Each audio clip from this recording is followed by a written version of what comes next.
Sur une terrasse ensoleillée à 30 étages au-dessus du littoral de Miami, Mike ajuste le col de son peignoir en velours. C'est une pièce de style gangster qui crie boss sicilien. Sa charmante petite amie prend le soleil à côté, bronzant tout en travaillant secrètement pour le Federal Bureau of Investigation. Mike jette un regard furtif et significatif à son interlocuteur tout en faisant tournoyer son verre. La glace teinte doucement, contrastant avec la tension sous-jacente.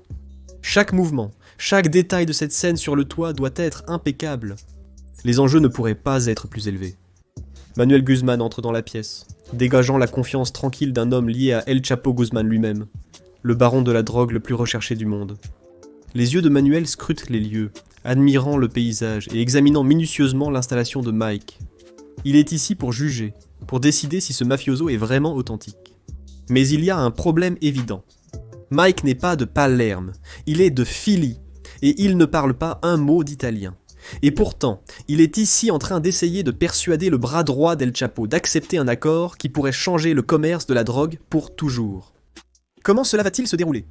Dans cet épisode de The Infographics Show, découvrez l'histoire de l'agent spécial du Federal Bureau of Investigation, Michael McGowan, un vétéran aguerri des ombres, lors de sa confrontation avec Manuel Guzman, alors qu'il s'était infiltré dans un cartel de la drogue.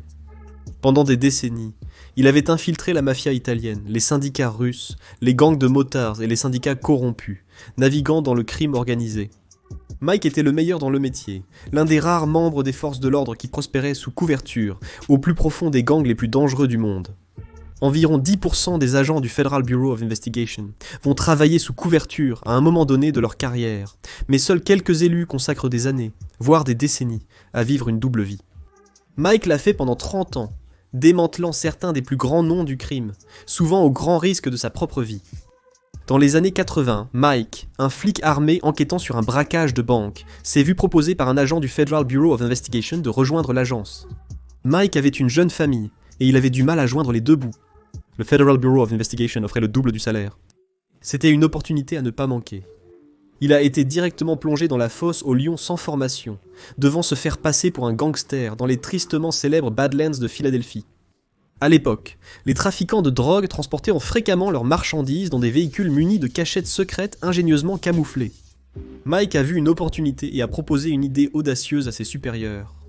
Pourquoi ne pas créer une société écran spécialisée dans la construction de ces véhicules de taille à l'épreuve des contrebandes ? Il vendrait les drogues et souhaitait devenir un contact régulier des gangsters. Malgré son manque d'expérience, il était convaincu d'avoir les aptitudes nécessaires pour réussir dans ce domaine. La clé était d'écouter bien plus que de parler. Parler pourrait vous causer des problèmes, et écouter vous apporter des renseignements. Il a donc créé ce showroom pour vendre ses voitures d'ordre spécial, avec des compartiments secrets, construits par une entreprise de carrosserie automobile légitime. Un informateur a fait savoir aux gangsters que Mike était l'homme à voir, pour acheter un véhicule destiné à des activités douteuses. Rapidement, revendeurs et trafiquants se bousculaient pour acheter une voiture de Mike. Il en avait tellement qui venaient le voir, qu'il renvoyait 7 sur 10 les mains vides. Les quelques chanceux qui ont obtenu les clés de nouvelles voitures brillantes étaient ceux que Mike pensait faire le plus d'affaires. Lorsqu'ils sortirent du parking, le Federal Bureau of Investigation suivait la voiture où qu'elle aille. Beaucoup de gars sont allés en prison. Mike est devenu une étoile montante dans l'application de la loi, reconnu pour son audace et son ingéniosité. Le Federal Bureau of Investigation a vu son potentiel et lui a offert un défi encore plus grand, infiltrer le crime organisé et se mesurer au chef de la mafia. C'était une proposition dangereuse. Mike a accepté, même s'il ne savait pas comment agir avec des malins. Il savait seulement qu'une erreur pourrait le mener à une tombe peu profonde. Pourtant, il devait admettre qu'il trouvait ce travail excitant. Il avait besoin d'une formation pour avoir l'air et sonner comme un vrai criminel, pour savoir quoi dire et devenir authentique. Comme souvent en civil, l'agent du Federal Bureau of Investigation a sollicité l'aide d'un informateur, un véritable mafieux italo-américain. Cet informateur était le capitaine de la Cosa Nostra devenu informateur, Ron Big Ron Prevet.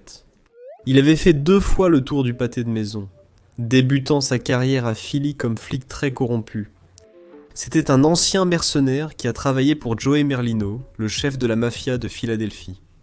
Un bon gagneur devenu adulte, il a fini par retourner sa veste et informer pour le Federal Bureau of Investigation. C'est ainsi qu'il a rencontré Mike. Il a enseigné à Mike tout ce qu'il savait sur la vie de mafieux, de la façon de parler, et de s'habiller à la manière dont fonctionnaient les opérations, et les deux sont rapidement devenus les meilleurs amis. Et c'est ainsi que Mike s'est retrouvé en position de prendre Carmen Di Nunzio, mieux connu sous le nom de l'homme au fromage. En tant que sous-chef de la mafia de Boston, DiNunzio était impliqué dans tout, des rackets d'extorsion à la contrebande, y compris le fromage. Mike a été chargé de travailler sous couverture pour l'arrêter. Le plan était simple, DiNunzio connaissait des propriétaires d'une grande ferme, mais leurs produits contenaient des substances toxiques, le rendant invendable. Un informateur a alerté le Federal Bureau of Investigation qui a élaboré un plan. Pour infiltrer l'opération, Mike s'est fait passer pour un officier d'État corrompu du Massachusetts qui, pour le bon prix, se débarrasserait de la terre contaminée après une inspection bidon. Mais jouer le rôle d'un inspecteur de terre véreux n'était pas aussi simple que cela en avait l'air. Avant d'endosser ce rôle, Mike a passé des mois dans ce qu'il appelait l'école de la terre, apprenant tout ce qu'il pouvait sur la science du sol. Le jour où l'affaire a été conclue, Mike a arrêté brusquement son camion, en est sorti et a uriné sur l'un des pneus. Les gangsters le croyaient fou, et certainement pas un agent infiltré du Federal Bureau of Investigation. Il a pris la saleté des mains de DiNunzio et a collecté son pot de vin, et c'est ainsi que le gros bonnet a fini derrière les barreaux.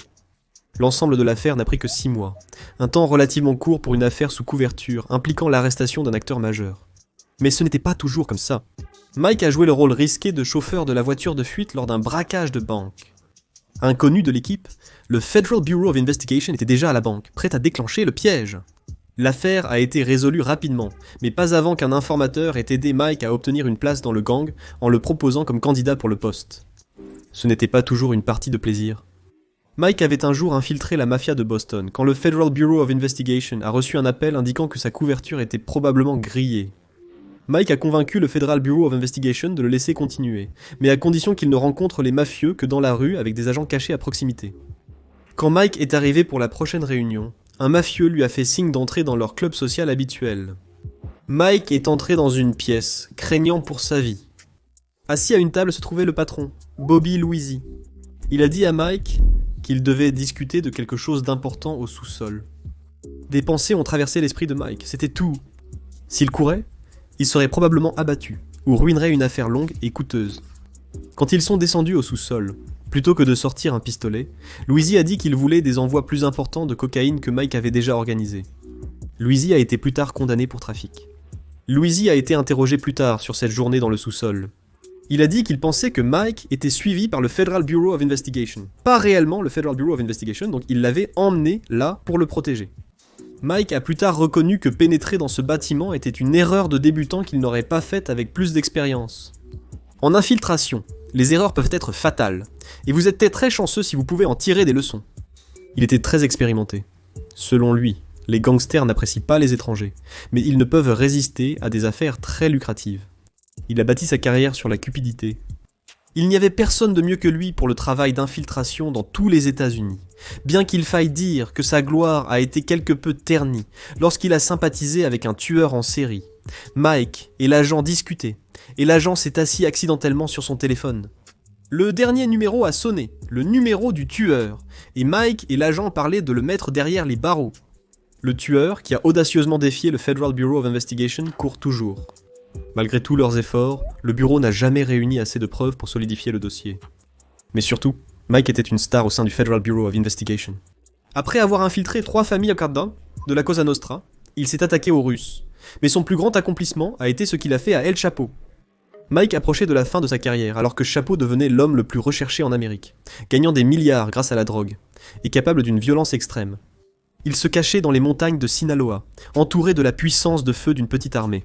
Pourtant Mike et le Federal Bureau of Investigation pensaient toujours qu'ils pouvaient l'attraper grâce à un solide travail d'infiltration.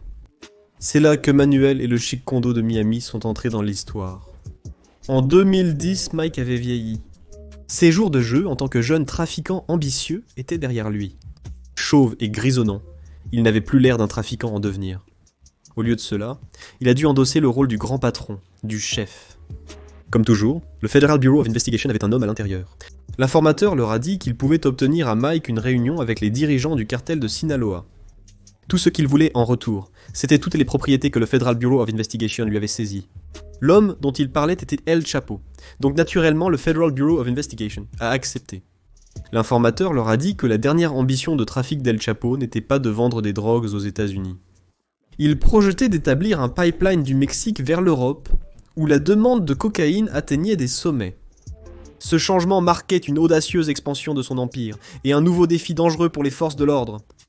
L'informateur est allé au Mexique et a dit au cartel qu'il avait des gars prêts à faire des affaires et à construire ce pipeline. Mike et d'autres agents sous couverture étaient présents. Ils prétendaient être une organisation criminelle sicilienne. Ils voulaient une réunion avec les Mexicains, mais sur un territoire neutre, un appartement en copropriété haut de gamme à Miami aux États-Unis. Mike avait besoin d'un agent parlant sicilien-italien qui pourrait passer pour un mafioso, mais le seul gars disponible au Federal Bureau of Investigation venait de prendre sa retraite. Il a été décidé que Mike se ferait passer pour le vieux chef de clan, le patron qui commandait le respect en silence depuis l'ombre. Pendant ce temps, 3 autres agents infiltrés, hispanophones, prendraient les devants et mèneraient à la plupart des discussions. Si Mike disait un seul mot, toute l'opération risquerait d'échouer. Malgré le risque élevé, Mike excellait dans l'art de jouer la comédie. Il savait comment vendre le rôle sans le moindre faux pas. Et c'est exactement comme ça que ça devait se passer. Le condo offrait une vue imprenable sur l'océan Atlantique qui s'étendait à perte de vue depuis le 30e étage. Ils ont équipé la pièce de matériel d'enregistrement, caméra vidéo et microphone. L'aménagement rappelait le repère d'un gangster sicilien. Le plan était que la télévision diffuse du football lorsque les Mexicains arriveraient, car c'est ce qu'un Italien ferait. Tous ceux impliqués avaient un scénario à suivre. Connaissant l'emplacement de chaque caméra cachée, ils pouvaient guider les Mexicains égarés au bon endroit.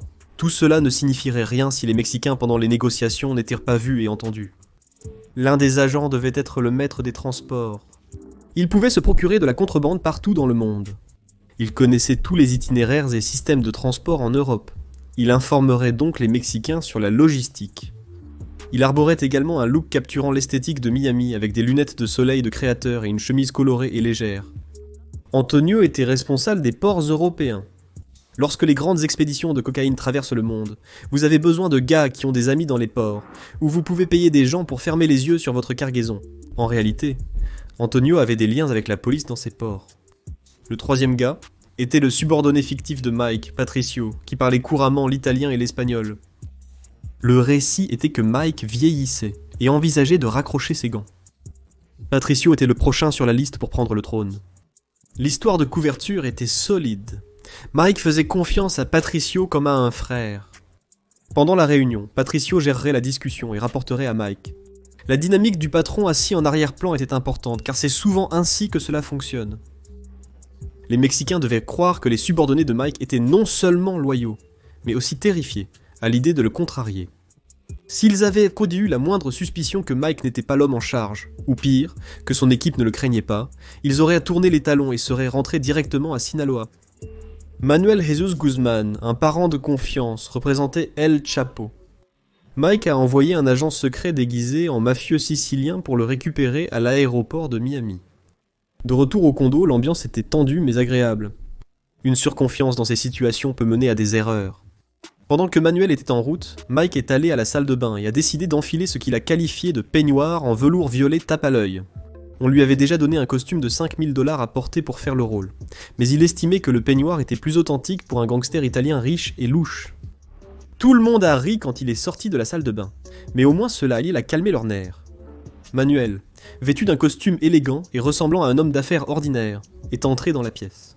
Mike, boisson à la main, prenait quelques rayons sur le pont ensoleillé. Il s'attendait à ce que Manuel se présente, mais pour une raison inconnue, il refusait de sortir. Il s'est avéré qu'il avait extrêmement peur des hauteurs. Il est resté dans le coin de la pièce, hors de la ligne de mire de la caméra. Mike est entré dans la pièce principale et a serré brièvement la main de Manuel. Comme l'exigeait le scénario, à peine s'était-il présenté qu'il est ressorti sur le pont ensoleillé.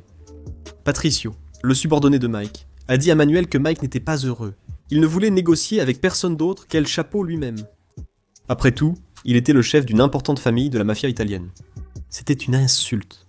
Alors, Mike a laissé Manuel assis sur le canapé pendant quelques heures, pendant qu'il traînait sur le pont avec sa petite amie. C'était une jeune agent du Federal Bureau of Investigation, qui avait l'air du genre de fille qu'un riche chef du crime fréquenterait. De temps à autre, Patricio sortait et chuchotait à l'oreille poreuse de Mike, qui hochait ou secouait la tête en réponse. Au départ, Manuel détestait ça. Pendant un moment, il semblait mal à l'aise, comme s'il allait partir. À un moment donné, Mike a regardé derrière lui et a vu que Manuel tapait dans la main de Patricio comme s'il venait de conclure l'affaire du siècle. Ce n'est que des heures plus tard que Mike est finalement rentré à l'intérieur.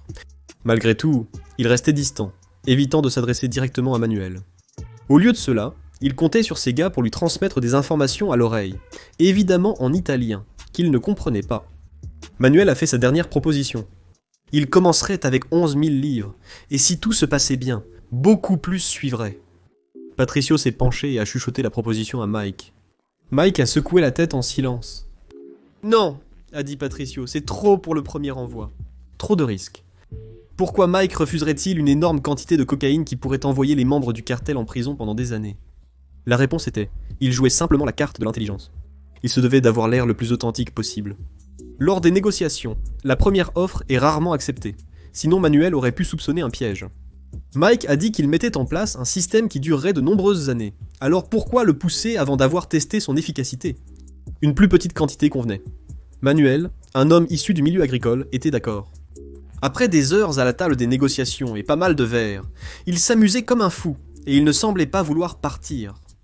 Quelques mois après, les Mexicains envoyaient des cargaisons test via le faux pipeline de Mike. Ce n'étaient pas des drogues, c'étaient des caisses de fruits, expédiées sur les navires mexicains de Chapo, pour que les Sinaloans puissent voir si les Siciliens pouvaient les faire passer une fois qu'ils atteignaient l'Europe. Bien sûr, ils ont réussi à passer. Les Siciliens disaient vrai sur leurs compétences professionnelles. Une fois la confiance établie, Mike le Sicilien a présenté une offre à El Chapo, en remerciement de son aide. Il l'a appelé un plan de trappe d'évasion. Il a affirmé pouvoir faire passer El Chapo en Italie en toute sécurité, loin des nombreuses autorités le recherchant au Mexique et aux États-Unis. Chapo a refusé, mais il aimait toujours ses gars. Un de ses hommes a dit un jour à Mike qu'El Chapo respectait sa discipline. Chapo a plus tard proposé à Mike un accord de blanchiment d'argent. Il a dit qu'il avait un peu d'argent à bouger et qu'il y avait une bonne part pour lui. Par un peu, il voulait dire 500 millions de dollars. Mike a refusé, et, encore une fois, refusé une affaire, donner à Mike et à ses gars un air d'authenticité.